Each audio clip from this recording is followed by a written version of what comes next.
Awesome. Good morning, good morning, good morning, everybody. Thank you so much for joining us today. We are so excited. I know some people are still going to be coming in. We are a minute into our session this morning. We're here with Miss Christina, and she's going to go through some franchise ownership 101 with us. She is from FranNet. So we will be getting through this presentation fairly quickly. All right, so my name is China Spikes. I'm the Associate Director here with Pacific Coast Regional, SBDC. I've been with the organization for 4 years now, recently graduated from Pepperdine University with my MBA.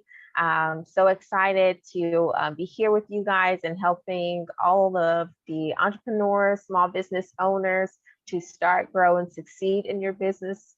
You know, whatever it is that you are needing some assistance with, we're here to help you out. If this is the first time that you have attended a webinar with PCR or any of the SBDCs, we are a nonprofit organization working close alongside federally funded with the SBA, the Small Business Administration. We have over 1,000 locations within the US, and there are a few outside of the US. Within the Los Angeles network, we have about 9 locations. PCR has 2. Our Wilshire office is located in Koreatown off of Wilshire. And we have another location, which is our satellite, that's in Compton, right off of Rosecrans. We provide low to no cost technical assistance, one-on-one advising, and also funding opportunities for you as well. PCR is a CDFI, which is a Community Development Financial Institute. So we lend as well as help you to apply for different loans in that capacity.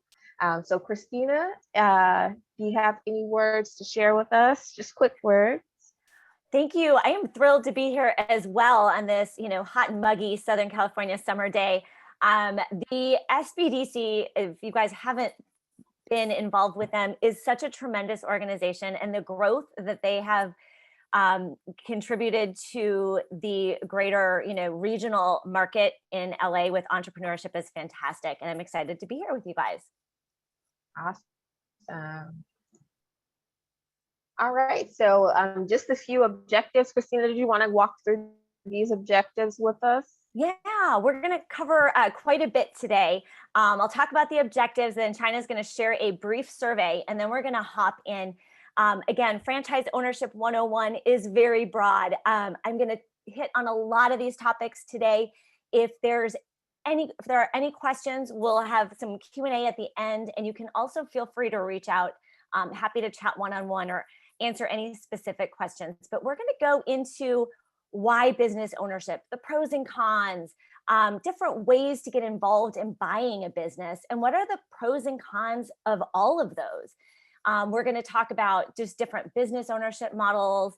We're going to look at industries and making choices based on what industries are doing well in the current economy. We're going to talk about traits of business owners, financing options, and then really the meat is how to research and evaluate your franchise options. China, awesome. Do you want to? I think we've got the survey next. Yes, the survey that Briashini, she is our marketing coordinator. She's going to launch a quick poll. So if you guys can please mark one of the four, just to let us know, have you ever owned a franchise before?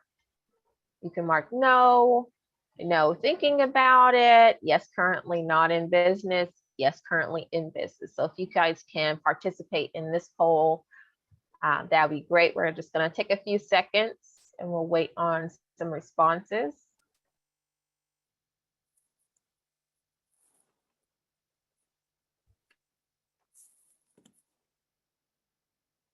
Okay, just a few more seconds.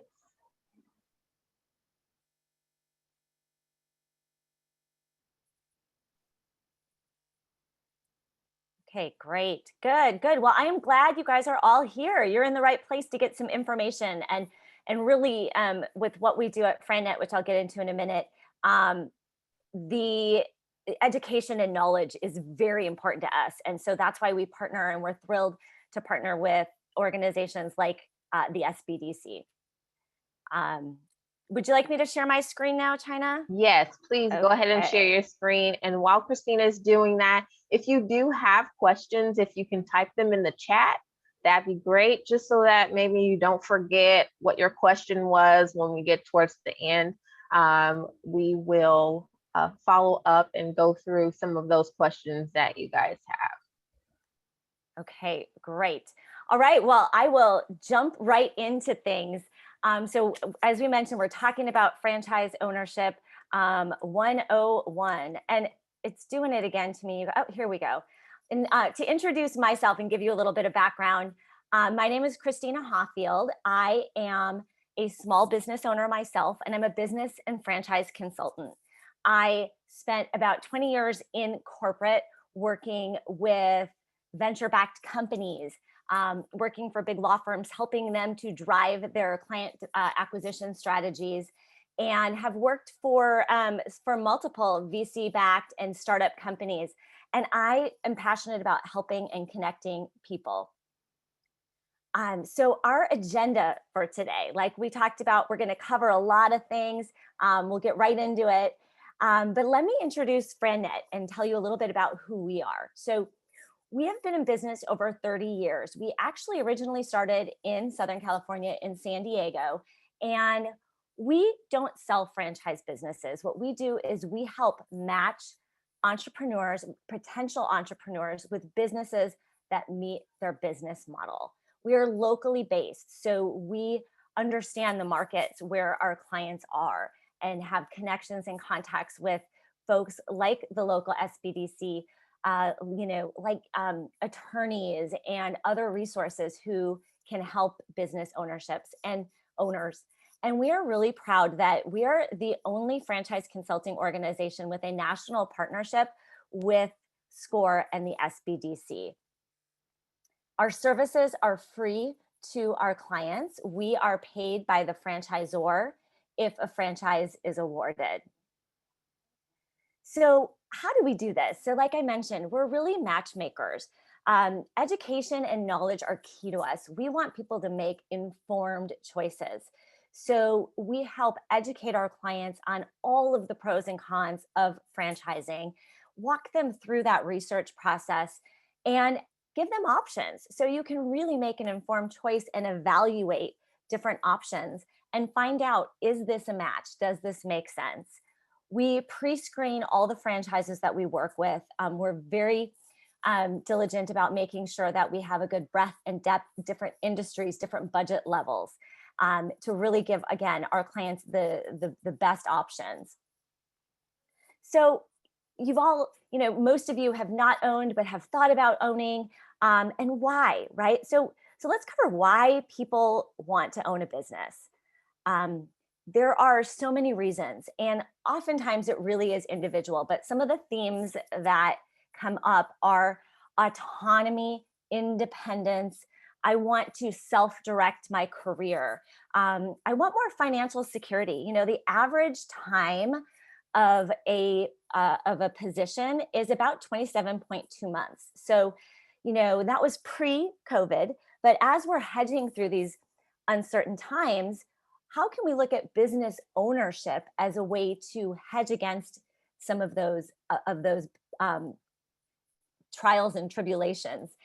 Another thing, particularly right now that we're hearing, and you're probably reading in the news as well, is that people have been enjoying working from home. They feel as if they have more flexibility. They're working harder, but they're not, sitting in LA traffic, trying to drive, 10 miles in an hour, so I were and the news has been speculating that there are going to be people leaving their jobs and looking for work from home options.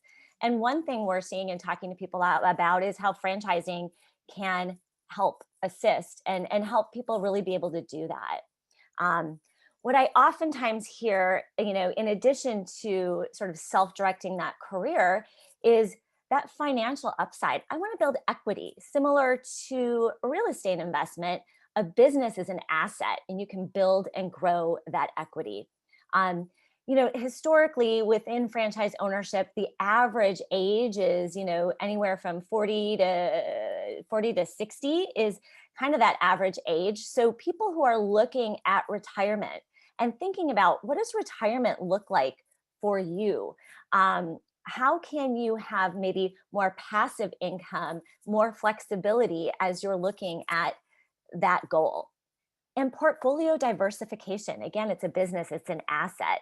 And that corporate exit strategy. How can I start a business that maybe I can be involved in a semi-absentee way, 10 to 20 hours per week, build so that I can create that 3 to 5 year corporate exit strategy. Oops. So let's kind of talk about the past, right? As the SBDC knows, and we all know, right? Business ownership, small business is the backbone of our economy. And not to sound insensitive, but in the 30 plus years that we've been in business at FranNet, we've seen, the dot-com, the bubble burst, and, the Great Recession and the housing bubble. And historically, people thought we were looking to buy a business that would be recession resistant, right? How can I find a business that will do well, in different types of environments? And oops, I think I missed one. So the present, well, we're COVID-19, whether we've come through it, whether we're in another wave, and, but this has been our world now for, the past year and a half. Unemployment was, at 6% now versus, 3% in 2019. We talked about job turnover. Although as we hear, and I think you might know, there's people are looking for really good employees right now, but there's still competition for jobs. We've had a record stock market, and the real estate market throughout the country, especially here in Southern California, is crazy. So all of this, as we know, right, what comes up must go down, and there's always things in flux. So how can we hedge against some of the uncertainty that we've all felt? So how can we prepare for a better future? That could be creating a corporate exit strategy. We're hearing a lot about, ageism in the job market. How can we, as we talked about, build that residual income and create that balance? And one way really could be business ownership, whether that is full-time participation where you are 100% involved in the business, or you continue to keep that day job and help grow that business on a part-time basis. And what we're talking with our clients a lot about now is looking at businesses that may be COVID resistant, that not only survived during COVID, but thrived. Well, let's talk a little bit about what that is and how we can evaluate that. And let's talk about why now, right? We're in July of 2021.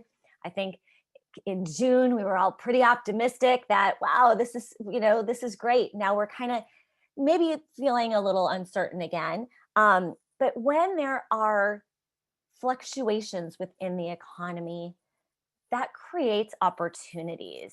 What we've seen is that there are a lot of businesses that had their best years ever during COVID.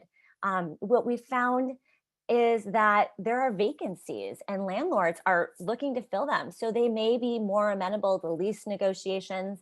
They may be giving more in tenant improvement costs.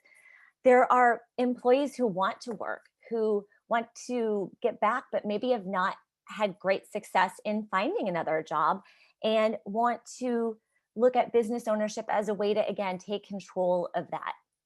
Um, Maybe less competition. I know we talked with one of our boutique fitness companies that did, they're the top boutique fitness company, and they did really continue to do really well during COVID. But what they said is that they're forecasted uh, to have really great years this year and next year because a lot of their competition did not do well. And because they were able to pivot and keep their franchisees thriving and retaining their customers and their clients, they're in a very good position now. And, and as you can talk with the SBDC about and talk with some of our lending partners, money is cheap, right? Interest rates are low. So when you're looking at capital, you're looking at it at a much lower rate than it has been historically. And then there's a lot of pent up demand. There's some businesses, right? I know when things first opened up and we were able to go, out to restaurants and, think about the airports and the news talking about how busy the travel season has been. And so we're in a position right now, mid 2020, where we can look mid 2021, where we can look back at 2020 and look at financials and see how businesses did. So how can we minimize our risk, right? I know most of my clients are risk adverse or risk concerned. And we want to talk about franchise ownership in particular as one of the ways that we can help minimize the risk by that research process, by getting really knowledgeable about the business and our role in the business. So, one of those ways is we can look at businesses that, as we talked about, not only have survived, but have thrived in various market conditions. So let's take the demographics of a market, right? Something like senior care. There are, I think, 10,000 people a day turning 65. So that is a growing demographic that's not going anywhere. And there are several different businesses that cater to that senior community. And I think we've all heard, seen, we were just talking a little bit before we got on the call about residential repairs, home improvement, home modification, building a swimming pool. Can you get a contractor out? Can I get chlorine from my pool? We have all been at our homes and people have been spending a lot on repair of their homes, maintenance, cleaning services, even, throughout COVID, even corporate, commercial cleaning and residential cleaning. Then we have a demographic of children and education, and how can we support getting our kids back to where they were and helping, whether it's tutoring or additional sort of educational support services. And then pets. People spend a ton of money on their pets. As a new dog owner, I've recently begun to realize that. And then let's take some of those essential services. So damage repair, water, fire. I don't know about you guys, but in my neighborhood, we have copper pipes and there's inevitably somebody's got a pinhole leak. And so I see these damage restoration trucks driving around on a daily basis. Sign companies. Signs swap out in a non-COVID year. I think it's, average of 30 to 45 days. Corporate commercial signs swap out. Now we can't even go into a grocery store without seeing things on the floor, 6 feet apart, wear your mask. So signage did very well. And, mosquito and bug removal. There are, we've just got our first West Nile virus here and in Southern California. And surprisingly to this Midwest native who has now been in California for 20 some odd years, there are more mosquitoes here than there ever historically were, and bug services. And think about businesses that help other businesses. So coaching, everybody needs a coach, everybody needs sales training. digital marketing. The reason that many businesses were able to survive and thrive during COVID is because they were able to put forth a strong marketing, digital marketing presence, whether it's restaurants, whether it's changing some of their technology or getting people on their Instagram. Those are great services and a great thing to kind of think about that you may not have thought about as a franchise business. Staffing services. Staffing tends to do really well in a down economy. And again, training. So think outside of the box from some of the things you have historically thought about as being a franchise and look at all these other different industries. So now we think, okay, I want to start a business. I want to do something on my own. What are my options? And which option may be the best suited for me as an individual? And how do I figure that out? So let's talk about the different forms of business ownership and some of those pros and cons. So you can start a business from scratch. I think of this as a Steve Jobs, and it was just as Jeff Bezos just went up in space today. You think about Amazon. So what are some of the advantages of that? Well, you have all the control, right? This is your business. You can make all the decisions. You can be as creative as you want. You are the one making the rules. And if the business succeeds, there's a large upside. You're not sort of sharing that equity. And oftentimes with starting your own business, you can build a business from your passion, whether it is creating a technology or a baking company. You can kind of think about what it is that you're really passionate about. Well, what are some of the disadvantages? For some, you have to create all your systems. What is my go-to-market strategy, my client acquisition strategy? How am I going to pay my employees if I have employees? How am I going to bill my customers and invoice my vendors? It takes a while to ramp up. And it also has a higher failure rate. And from a financing perspective, there are limited financial options, right? You don't have any proven financial results. So a bank is going to have a very difficult time lending you money for a brand new startup business. Buying an existing business. I think this is one thing that many people think about when they think about getting into business ownership. And I actually have a client right now. It's a pair of investors, Harvard grads. And they went into this thinking, I'm going to buy an existing business. And after talking with them, they've switched their focus, which is really interesting. And so, again, this is different for everybody. But some of the advantages of buying an existing business is that, again, you're buying a business, it's all you. You're going to be able to control that business. You are expecting that there's cash flow. You're going to look at their financial results. They're going to have a P&L. You're going to be able to look at that over years and see what those financial results are. The business ideally would have been around for a while and is more attractive to lenders because they're actually lending to a customer base and to revenue that is incoming into the business. You suspect there will be an established market. Again, you suspect that there will be systems in place. Sometimes if you buy an existing business, there's ways to finance it with the owner. They can be flexible on those arrangements. Well, what are some of the disadvantages? Cash flow, right? How do you evaluate what that is and what that looks like? And it may be overpriced. How do you really put that valuation on that business? And you are going to be, expect to pay fees to those advisors, to people to help look at those financial results, help to price the business and make sure you're paying a fair price. And I think it's really important to find out why the business is selling. If this is a wildly profitable business, what's the reason that they're selling, right? There might be some hidden motives that are difficult to assess. There's going to be a higher debt service.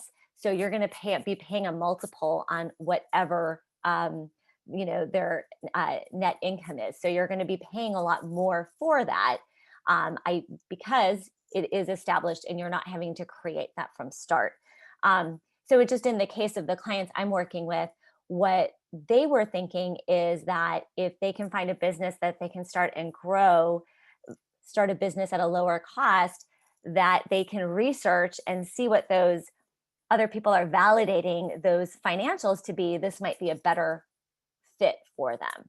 Again, this is different for everybody. Consulting. I hear this a lot from people who are maybe in transition from their corporate job, that they're going to start a consulting practice, which is great. So some of those advantages, again, are you can start it, really quickly. You don't really need much to get going on it. It's based on your skill set. So if you're a lawyer, you can, sell your legal services. If I'm in marketing, I can, create this marketing company. Finance, the same types of things. So what are some of the disadvantages? Well, again, you're creating the systems. And I think one thing people forget about when they get into consulting is that you have to figure out where your next gig is coming from. And so it is a lot of sales, a lot of business development, networking. So if that's something you're good at, this could be a great move for you. And there also is limited resale value because the intellectual property here is you. You're not sort of building a company that has additional people and assets, maybe a general manager. So just some pros and cons to think of there. So let's talk about buying a franchise. So what some of those advantages are that you're buying a brand, potentially with name recognition, and a proven business system, which is really the key. You don't have to create the systems. You are buying a business that has the client acquisition strategy there, and they'll train you on it. They have the financial systems, the billing systems, they have it all in place, and they will train you and provide continued support and training every step of the way. They really want to set you up for success. There is a lower failure rate in buying a franchise business. It will be at a lot lower cost than buying an existing business. And you're going to have to give yourself that ramp up time. Again, you have financing options. There are many options, as we'll get into later. But because this is an established franchise business, there are other proven models in which banks will lend. And one of the things my clients really tend to like is that, we say that you're in business for yourself, but not by yourself. It's really a franchise family. And a lot of franchise businesses are family run operations, whether it's a husband and wife team, cousins, brother, sister. They are, when you make a decision to buy a business, this is a family decision, and everybody has different skill sets that they can bring to the table. What are some of the disadvantages? Well, there are fewer industry options, so definitely something to think about. And again, within having some structured operating systems, policies and procedures, proven systems to follow, if you're a person who doesn't like to follow the rules and would prefer to be that, I want to say that renegade entrepreneur and forge your own path and create your own systems, franchising is definitely not a way to go, because again, franchisors are looking for people who will follow the systems. And there will be territory restrictions. If you're buying this license to utilize their name, utilize their trademark in a specific geographic area. So many franchises have rules about going outside of that area. And you can only sell their products or services. So for example, if I'm buying a lash lounge and I find a great lash boost that I want to sell, I can't do that. I can only sell the products and services that the franchisor has for me to sell. And in addition to that, you will be paying ongoing royalty payments on a monthly basis to the franchisor. Yep. So let's talk about this franchise disclosure document. So we talked a little bit about those financials and the companies reporting on their financials. So franchises are required by law. They're regulated by the Federal Trade Commission, and they are required to disclose everything about their business on an annual basis. So I won't go deep into the weeds on this, but it is really valuable it's information you're not getting from buying an existing established, business, non-franchised. Um, so it's going to go into how long have they been in business, what kind of litigation, any bankruptcies, any closures. It's going to lay out all the fees involved. But really the most important thing here, and this is where I encourage my clients and where the franchise research spends the most time on, is validating with owners, previous owners, current owners. And the FDD is going to list contact information for all of these people. And when you get to that point in your research where you're talking with them, we encourage you to call as many as you want. Well, you might ask, Christina, why is that really important? So let's say I am going to buy an ice cream shop down the street. My kids love ice cream. I want to pass this down to them at some point. So I go into this ice cream shop and I talk to Stan, the owner, and he gives me the information and I get his financials and I'm looking at all of this. How do I know that the information he's giving me is correct? How do I know that he took $150,000 out of the business on average over the past 3 years? I don't know. How do I know that I'm going to do that with one person to talk to about their business? So let's say I'm going to buy a franchised ice cream shop that has, over 200 different franchisees, 25% of which are in Southern California. I'm going to call them and I'm going to look and I'm going to see people who are involved in the business the way that I want to be, whether it's semi-absentee or owner operator. I'm going to call them and talk to them all about what that looked like.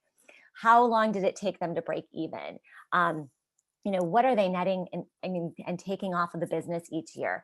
This is a really key part of the research process and a really big differentiator between buying a franchise and an existing non-franchised business. So like I said, they're going to let you know, how is the franchisor to work with? Did they hold true to their end of the bargain and give you the training that they said they would? The franchisor wants to sell you a franchise. The franchisees, they're going to be very honest with you.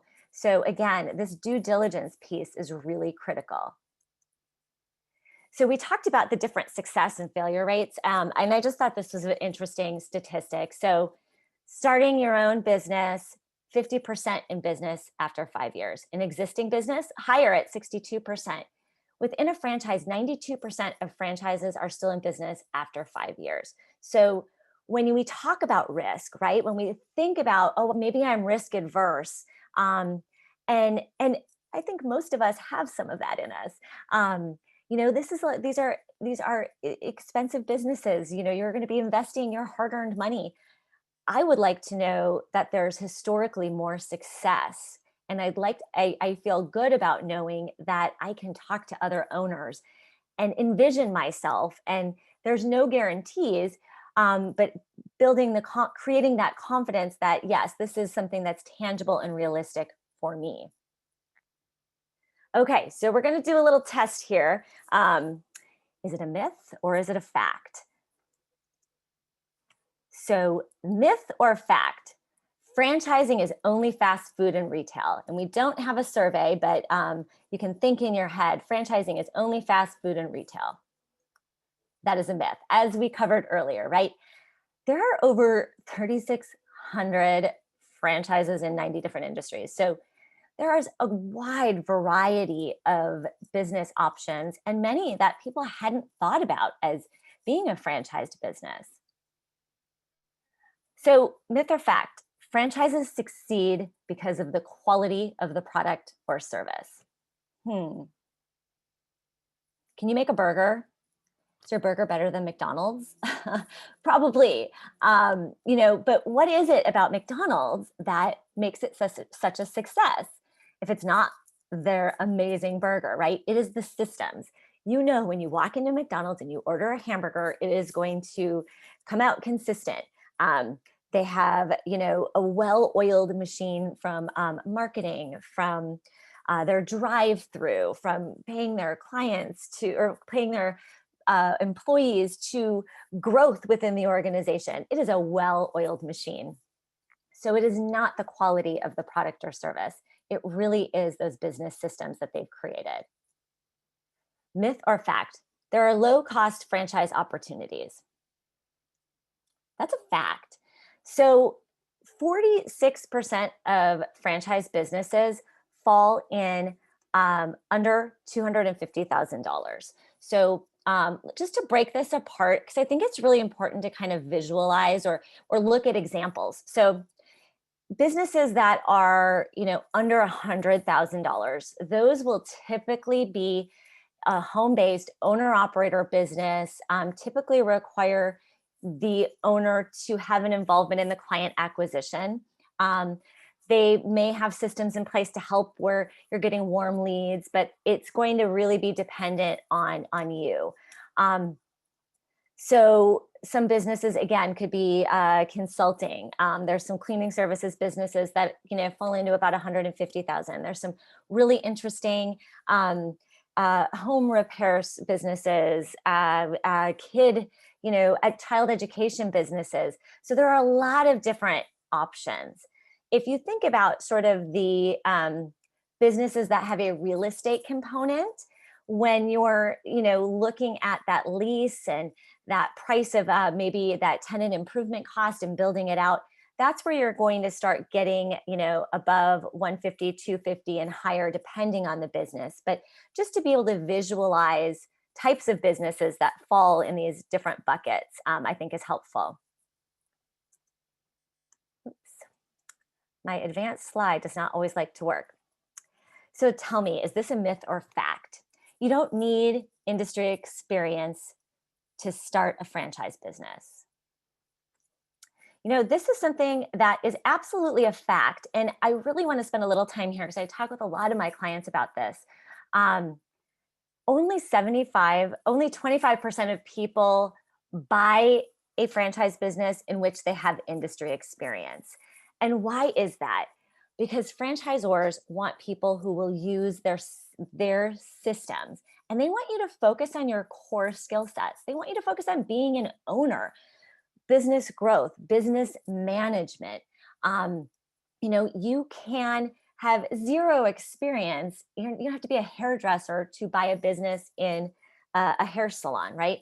You are going to be growing, hiring, managing the KPIs, those key performance indicators. And, I think it's really important to also hone in on what you want the business to do for you and how you want to be involved in the business versus the specific industry or, that you may know and be involved in. So it's really important to kind of think through that and be open-minded in the different kinds of businesses you're looking at.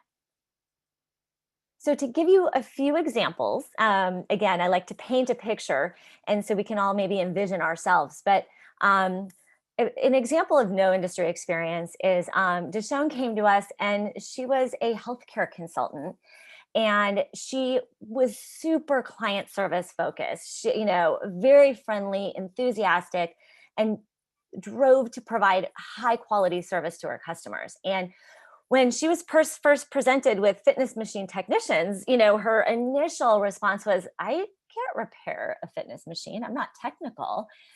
And the beauty of it is that that was not what she had to do. She had to hire the technicians, and she was responsible for building the relationships and driving the business growth and mentoring and helping to grow her team. And so when she realized that, and really looked into it, this completely hit on all of the things she wanted out of a business. And Kara has an interesting, great background. She was a studio executive and an investment banker on Wall Street. And she told me she wanted a business that was non-emotional, very, wowed the customer, provided a kind of a unique service offering. And so she is now the owner of 3 territories of a Smash My Trash business, which what that is it helps reduce the waste and the time, the loads to the dumpster for, for businesses. She had, again, had no business experience. Sorry, my new Apple Watch is talking to me, and I think it thinks I'm trying to message it. So let's talk about Joe here. So Joe was an executive in transition, and he came to us out of a logistics company. And when we first talked to him about this business called Junk Luggers, he almost didn't look at it. And he said, I don't know that I could do something like that. And literally after his first call, he was honed in on the service offering and really dove into his validation and his research. And now he owns all of Junk Luggers in Orange County. And Michael and Kendra, a great example of husband and wife team. They had a medical background, both of them, and wanted to continue to kind of give back to the community and help put people to work. And they landed on the staffing industry. So you can take again and think about what is it that you do that you're good at, and what are your transferable skills, and how can you apply those within a franchise business. Okay, so myth or fact? Successful franchises emerge in industries with no competition. So you want to make sure there is no competition out there when you buy a business. What do you think? That's a myth. You want competition, right? We want to have a market. We want to know that there's a proven market, because then we know we have customers. And it's going to show a need for your service. So as a business owner, you want to get some of that market share. You want to take that away from your competitors or get the new customers that are coming in. So typically a franchisor is not going to enter a market or start a franchise that they're going to, grow nationally unless there's competition, unless there's a market for it. So we talked a little bit about how to get involved in a franchise. I mentioned some terms like owner operator and semi-absentee. So again, in the spirit of franchise ownership 101, I want to break this down for you. So one is a semi-absentee. This is, could be called an executive model. It's where you are continuing to keep your day job, but spending anywhere between 8 and 20 hours, depending on the business, depending on the phase of growth of the business, but working on the business, not in the business. A lot of this stuff is done now via your phone. You can manage those KPIs via your phone. You may or may not have to go to the actual location of the business. You're hiring a general manager who is responsible for the day-to-day, and you're really managing that person. Again, no industry experience needed. Typically requires some sort of a storefront or some sort of brick and mortar, which makes it as a higher investment level. There are some exceptions to that, of course, but as you kind of envision this, you want to think about, do I have the time? Can I work my full-time job and also do this? And, what does that budget level look like for me? And where's my comfort level? And then the owner operator, where you are full-time in the business. And now that doesn't mean you're repairing fitness machines or cutting hair, but you are working in the business and on the business. And oftentimes you may be that person who's sort of driving the client acquisition side, building those relationships. You may choose to hire that, but some businesses have found that within their business system, they need the owner to really fully be involved in that business for a period of time. You're creating cultures, you're leading teams. Again, no industry experience is required. So how do we figure out what makes sense for us? Is this the right option for me? And what works? And so I want to just walk you through some things. I think it's really important, whatever type of business that you're looking into. And I know that the SBDC works with their clients and talks through something similar, but think about, what is your why? What is driving you to do this? So how would your life improve by owning your own business? So again, it could be different, right? You might say, I want to be home more. I want to be able to, pick my kids up from school and take them to soccer and then get back online and work and then respond to my client emails. you have to think about it. Do you want your business to allow you to keep that corporate job? Um, do you have a consulting business that you're trying to practice? Do you want this to be your full-time business that maybe you and your family or you and a partner are in? Um, think about how you want that to scale. How long are you okay going without a paycheck? Because a business is going to have to ramp up. What are those minimums, right? What do you need to make, year one, year two? Um, what is your budget? How much can you spend? And we'll talk a little bit about cost in just a second. So, and right now the world is our oyster, right? It's kind of like buying a house. You want to figure out how many bedrooms, how many baths, do I want a pool, hardwood floors? Do I want to remodel? It's just like buying a business. It's the same thing. How many employees do I feel comfortable with?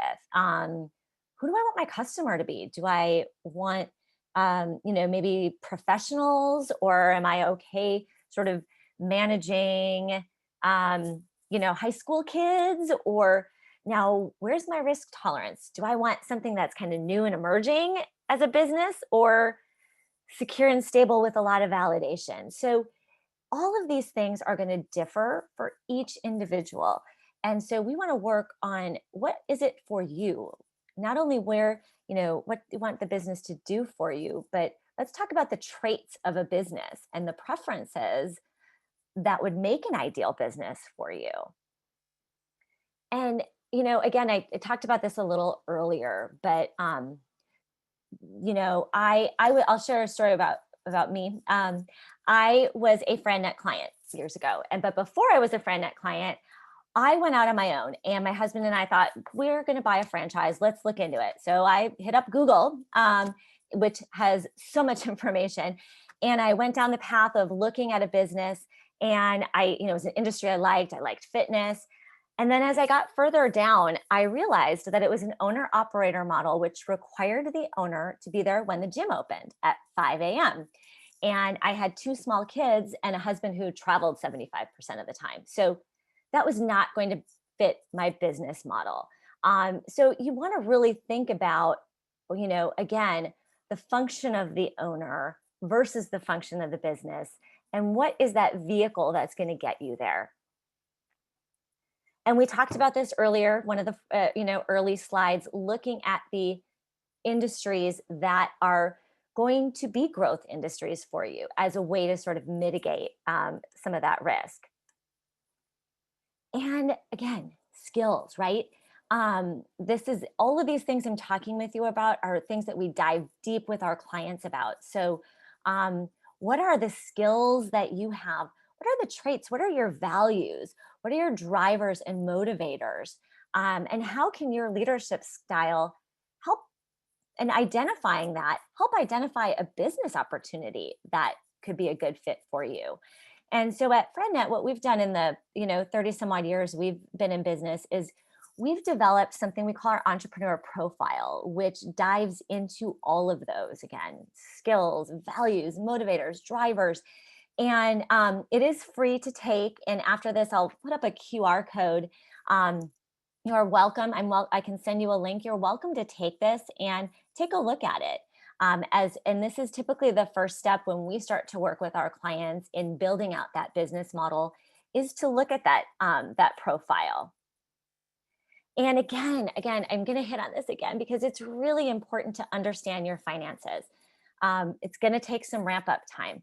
And many franchisors have minimum requirements. They want you to have cash in the bank because they know it's going to be a ramp up time. And they want you to focus on building the business, not paying your mortgage. They want you to have, working capital to allow you that comfort level to grow your business. So it's really important to think through that and to identify your funding options. So, and to understand that there are ways that you can actually pay yourself while you're starting a business. So I know that sounds a little bit crazy. So let's talk a little bit about some of the funding options, and then I'll dive into my my teaser there. But you have SBA. I think when people think of, starting a small business, oftentimes you're thinking of the SBA, Rates are low. Our lending partners are telling us that they're quoting 6 months on the time you sign a franchise agreement to the time you actually get the funding to open your business. So something to think about if you're one who really wants to be in business right away.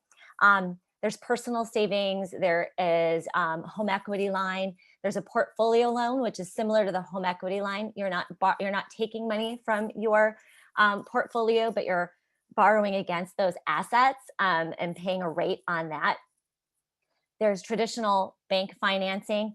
And then the middle button is probably where I think about 75% of our clients tend to get involved, is through, it's called the ROBS program, which is a horrible acronym for Rollover for Business Startup. So what that is if you have a 401k or an IRA from a previous employer, you can utilize that money tax and penalty free, roll it over into your new business, and it becomes this new 401k for your new business. And you can actually use that money as your cash injection for the business. You can use this in combination with a different kind of loan that we've talked about. But it is a really interesting vehicle that, again, is tax and penalty free. And there are some great tax benefits at the end when you go to sell your business. And again, we encourage our clients, like I mentioned early on, is just get smart about all your options and make an informed choice. And so I have all of my clients talk with one of our lending partners to have an initial dialogue, and really dive deep into what those options are. Some of them start right away and get sort of that pre-qual. They have that vision. Or they'll send up, hey, that 401k ROBS program sounds really interesting. Let's do a deeper dive there. But it's really getting smart about what all those options are so you can make an informed choice for yourself. And also, just really important to know that there's no correlation between what you pay for a business and the profit it can return.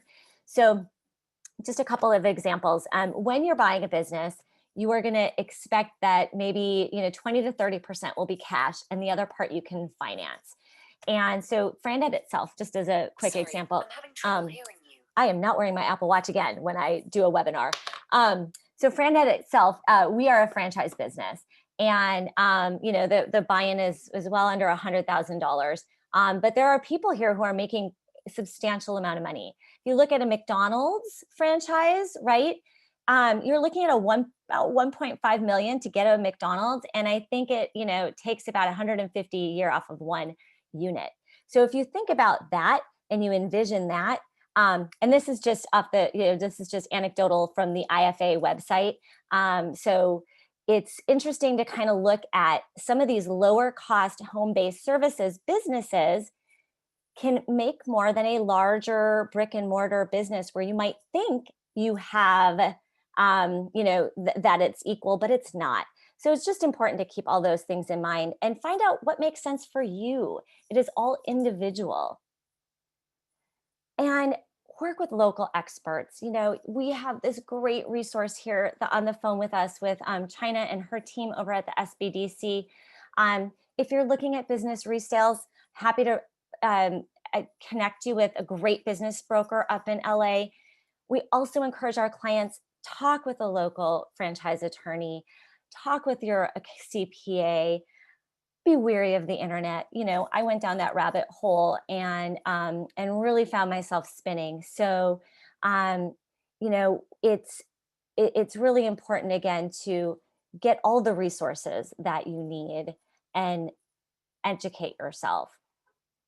Okay, so lastly, I think we've got a little bit of time. I am going to share with you a little bit about the franchise validation process. So if franchise ownership or business ownership is something you're looking at, here's how you typically start. So we go through, if you're working with FranNet, we'll work with you to build out your business model. And when you start to talk to the franchisors, they're going to set up an initial high-end 45-minute to an hour call to just give you that high-end overview of the business. They may set up another one to do a deep dive. From there, they'll share with you their franchise disclosure document. and typically have a call to outline that and talk with you about all those points. And then you're going to go call and visit the franchisees, right? We talked about that really important validation step. And that's what is going to take the longest here is we want you to get through as many of those calls. And if there is a local business operating, go meet with them in person if you're comfortable with that. If it's a, hair salon or a fitness center, go take a class. And then from there, you're going to go visit the franchisor, and they typically have what they call a meet the team day or a discovery day or a confirmation day.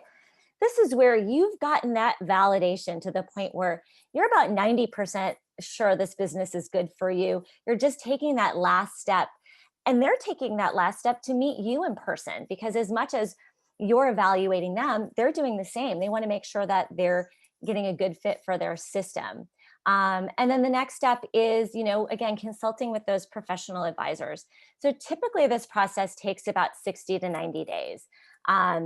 It can take more, it can take less, depending on how quickly you want to move. And then if you think about when you're going to go in business, right? Like sometimes it's helpful to work backwards. So typically after you would sign your franchise agreement, they would set you up to go to training. So that could take place within the next month. And if this is a home-based business, something where you don't need real estate, it could launch fairly quickly.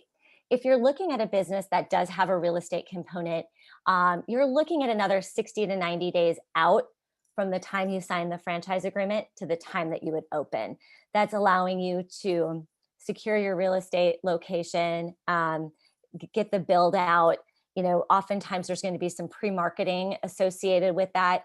So again, working backwards, if you want to be in business within a year and you envision yourself having a brick and mortar business, now is the time to start. If you want a home-based business by the end of the year, kind of work backwards from that. But as you're thinking about that, I think this is just an important, a helpful visual.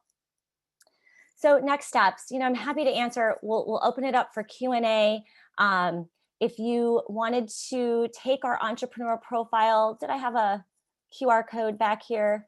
I have a QR code here. You can scan that and you can choose if you want me to send you a copy of the slides. I think the SBDC will be putting this up on their website. If you'd like to take the entrepreneur profile, if I can answer any questions, we'll open it up now, and I think China will walk me through some of the questions that you might have. But I'm grateful for your time, and I hope I gave you some tips and some things to think about along your journey. Yes, thank you so much, Christina. There was a lot of good nuggets in there. Hope you guys were taking notes. We will have this recording made available to you guys. So Zoom takes a while to kind of get all of the video into the cloud, so it may take a few days. If you guys do have questions, please type those questions in the chat. Like Christina said, if you are wanting some additional information, her QR code is there.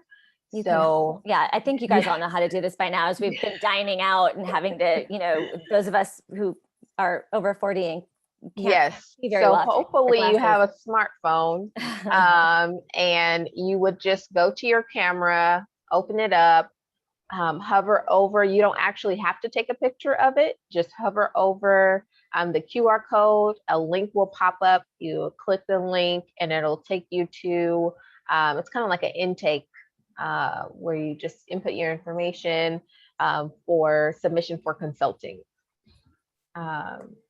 So go ahead and do that. Yes, so we do have a question.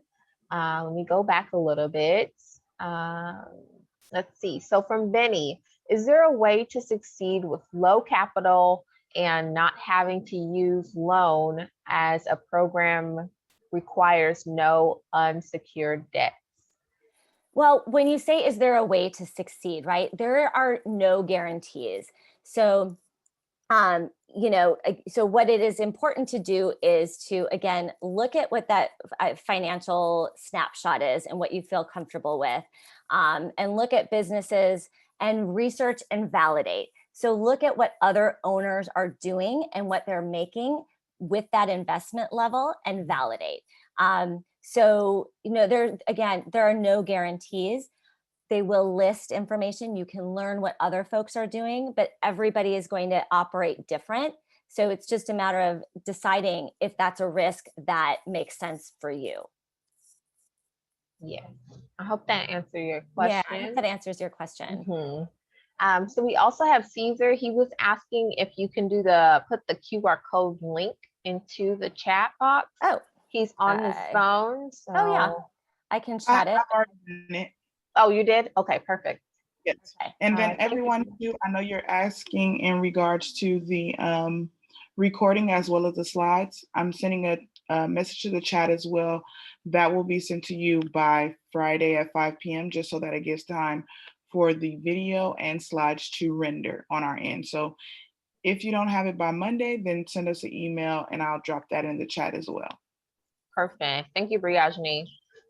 Yes, and if you guys are on your phone, that doesn't help us. So if you can type your email address in the chat, you can message it privately either to myself or Briajani Sanders, so that we can make sure that that gets to you. So we don't want you guys to lose out on the information that's being presented this morning. Okay, perfect. Will you automatically send us a copy of the recording? So if you've already been registered, if you registered the correct way through Neosera, we do have your information. And if you had your full name or on here, we'll be able to go back and reference those that have registered in the system. If you have your full name here as well, we'll be able to add you as a registered attendee as well. So we'll be able to get that to you. Let's see. I want to start a health and wellness franchise. Any suggestions? So I think, and I don't help people to start a franchise business. I help people who want to buy existing businesses. So what I would say is that if you have an existing business, it's important to grow that, make it profitable, maybe get another location or two.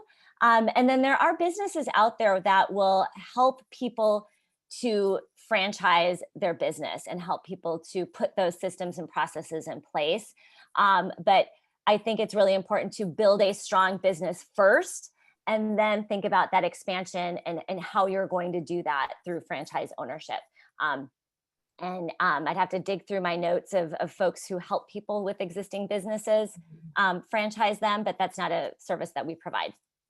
So I just went down a little bit. The client was referring to NutriShop and Rumble. I'm not sure if those are already franchises that are available.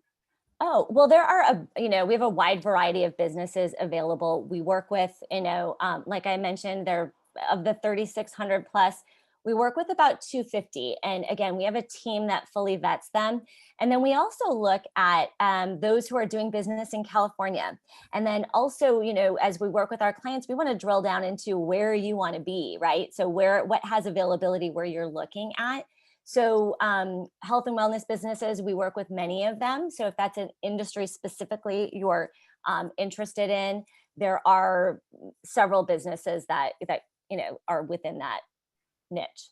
Okay, and then Caesar, if you want some additional advising for that, definitely use the link from the QR code so that you can schedule some time with Christina.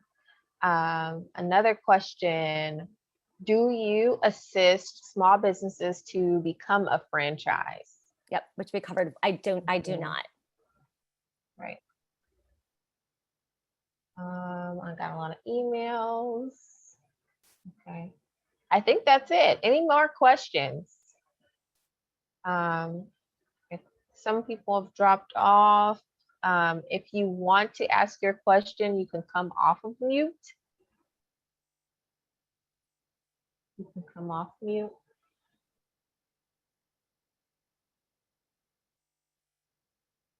So going back to the issue of health and wellness, if for somebody who wants to start something like either a NutriShop, which is a supplement sales store, or something like Rumble, which is like the boxing gym, is there like some that you would recommend over others? What do you base that on? I know you said you thought about that. Why did you decide not to do that? I think you mentioned time, right? Yeah. Well, okay, so two different things, right? Each business is going to have a different model, and each person is going to have a way they want to be involved in the business or a different budget, right? So we would work with our clients to, let's look at the entrepreneur profile. Let's start with that. And then let's build out what it is, how you want to be involved in the business. So there are certain businesses that want you to be there full time. If that's not something you can do, then I won't introduce you to a business that needs you there full time. If you're looking at a semi-absentee business, a business, like a Rumble or Expo Fitness could be a good match. There could be some other things that I'd want you to take a look at, maybe in alignment with that, but so that you can get a breadth of things and then make that choice, right? So, my interest is really in my clients in making that the best choice for them. And so giving options to look at, but really, there's no one size fits all. So there, I know that's not a specific answer, but there's no one size fits all. So we would work with you to identify what your goals are, and then look at businesses that meet that business model and provide the introduction and coach you through that. So with me, what I decided at the time was that business that I was looking at didn't fit my model. And I kept my corporate job for many years and I remember saying to my FranNet consultant, I want your job. But it wasn't available. And then flash forward and here I am several years later. But I made a choice of something that hit on other things that were in line with my business model as I looked at different options. Okay, perfect. Thank you. Yeah, yes. And I'm happy to chat offline if there's something very specific that you're interested in as well. So feel free to ping me. Okay, will do. I think I need to start with the profile and then we can move from there. Okay, great. Yes, I would like to know if you can't do the questionnaire right now for the the entrepreneur profile. Is there a way for it to be sent to me to be able to do it at a later time, or how would I go about doing it? Yeah, you can if you've filled out the link and sent me your information, Chandra, I'll get that back to you. And you can hang on to it for whenever you're ready. My door is always open. The timing may not be right, immediately for people. And so if you want to stay in my, database for some more educational content, happy to do that as well. So there's absolutely no rush. Okay, thank you. And I sent you my email as well, and I sent you the answers. Okay, great. Thank you so much. Yes, and Christina's email is there as well. So if you want to grab that email or write it down or whatever the case you guys need to do, our email is right there. Alrighty. Well, any other questions? Chose to spend this, a hot summer day on your computer or your phone with us, and again. The SBDC is such a great resource. If you forget anything, forget my number, they know how to reach me too. But, if and when the timing is right, or you just want to run some questions by me, feel free to give me a call. I can send you a link to my calendar and, we can chat. Okay, because I'm looking for email and I guess I don't see it. It's right up on the screen, but it's K. Okay. If you have a pen, and Chandra, if you messaged me, I have that, but it's K Hawfield, KHAWFIELD @gmail.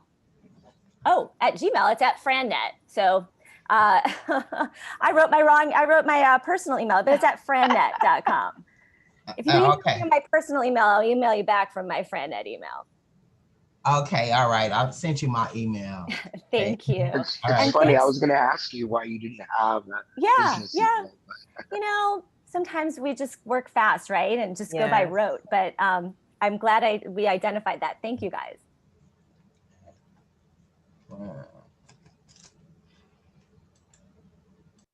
Great. One Thank you very much. question. And we'll talk again. Thank Alrighty. you. Hi, one question.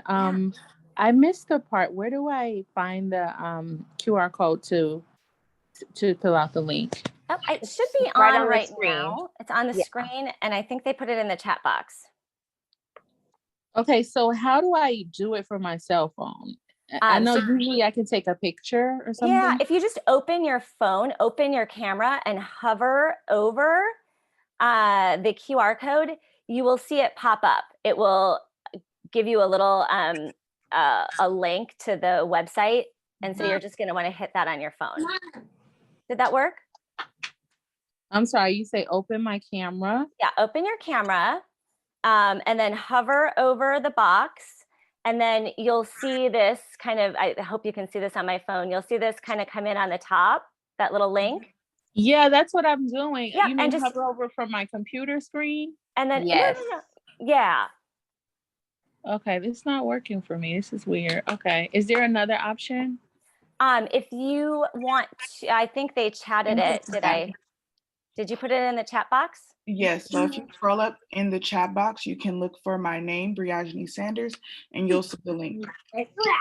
Okay, got it. Thank you so much. You're welcome. Have a good one. Let me log in. Alrighty. Thank you so much, Christina. We so appreciate you. Hopefully we'll have you back soon in the coming months. You know, this year has been going by so quickly.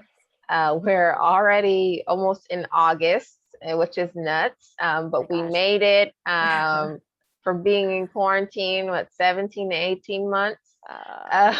So I know. we are grateful to have you. Thank you guys for hanging out with us. You guys could have been doing so many other things, but you chose to come and hang out with us this morning. So hopefully you got what you needed, your questions answered, and hopefully we'll be connecting with you guys soon.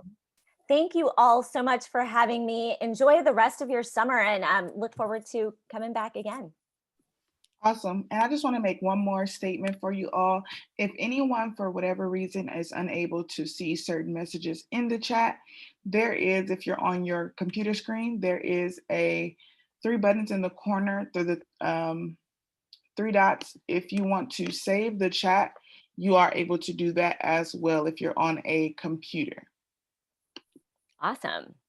That's helpful. It is. All righty. Well, we won't hold you guys much longer. You guys have about 17 minutes of free time that was unplanned. So. All right. Thank you guys so much. Take care. Have a great rest of your Tuesday. Bye. Have a great one. Bye.